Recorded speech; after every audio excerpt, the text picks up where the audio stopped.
భారత జట్టు అందుల క్రికెట్ టీ20 ప్రపంచ కప్ సాధించడంలో ప్రముఖ పాత్ర పోషించిన గిరిజన ఆంధ్రాలు కర్ణకుమారికి స్వగ్రామం పాడేరు మండలం వంటలమాడిలో ఘన స్వాగతం లభించింది.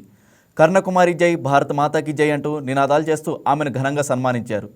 అల్లూరు జిల్లాకు చెందిన గిరిజన ఆంధ్రాలు భారతదేశానికి ఎనలేని గుర్తింపు తెచ్చారని మాజీ ఎమ్మెల్యే గిడ్డి ఈశ్వరి అభినందించారు. రాష్ట్ర ప్రభుత్వం తరపున ఎలాంటి సహకారమైన అందిస్తామని, సొంత ఇల్లు కట్టిస్తామని ముఖ్యమంత్రి హామీ ఇచ్చారని ఈ సందర్భంగా ఆమె తెలిపారు. ఒకసారి ఇంత మంచి పేరు తెచ్చినందుకు గాడ్ బ్లెస్ యు తల్లి.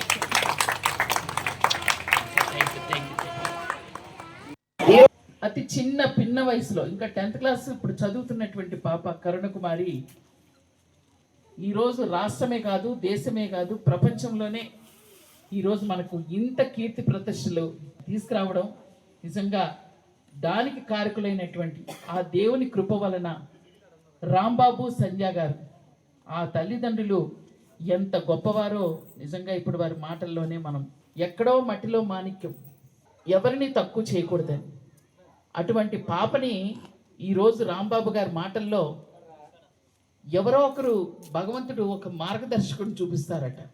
ఆ మార్గదర్శకుడే మా తమ్ముడు అప్పారావు. నిజంగా మనం పుట్టినప్పుడే ఒక భగవంతుడు ఒక కారణం రాసిపెట్టి ఉంటాడు.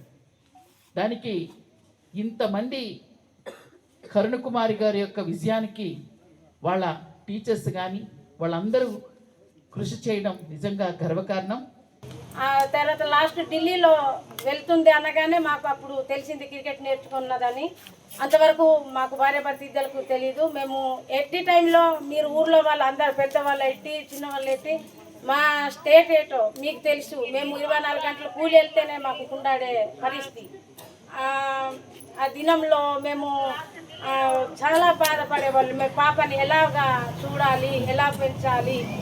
మేము మా ఇద్దరు చనిపోతే వాళ్ళు చెల్లి వాళ్ళు ఉన్నారు, అన్నయ్యలు ఉన్నారు, మామలు ఉన్నారు, వాళ్ళు చూస్తారో చూడరు అన్న ఒక బెంగ మాకు ఉండేది. కానీ మా పాప ఇప్పుడు ఎలాగంటే ఆ క్రికెట్లో వెళ్ళి మరి అన్ని స్టీములు కొట్టింది. మీ పాప కప్పు తీసుకున్నదాకా మాకు చాలా సంతోషం వేసింది. మీకు అందరికి పెద్దల వాళ్ళకి తెలుసు మేము ఎలా బతికే వాళ్ళమో, మేము ఎలా కూల్ చేసుకున్న వాళ్ళమో. మా పాప అయితే ఒక్కరోజు కూడా మాకు ఇలాగా నేను ఇన్ని ఆటలు నేర్చుకుంటున్నాను అమ్మ అని కూడా ఒక్కరోజు మాకు చెప్పలేదండి. కానీ మరి ఈ స్థాయిలో రావడము నిజంగా దేవుని కృప. మరి మేము అంతకన్నా మరి ఇంకా నేనేం చెప్పలేనండి.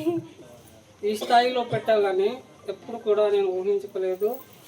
నేను ఆలోచన కూడా చేయలేదు మా పాపకి ఈ స్థాయిలో పెట్టాలి, ఇలాగా నేను ప్రోత్సహించాలి, ఇలాగ నడిపించాలనేసి. నేను మాత్రము ఒక్కరోజు కూడా కళ్ళలకు నేను ఊహించుకోలేదు ఉండేవాడిని.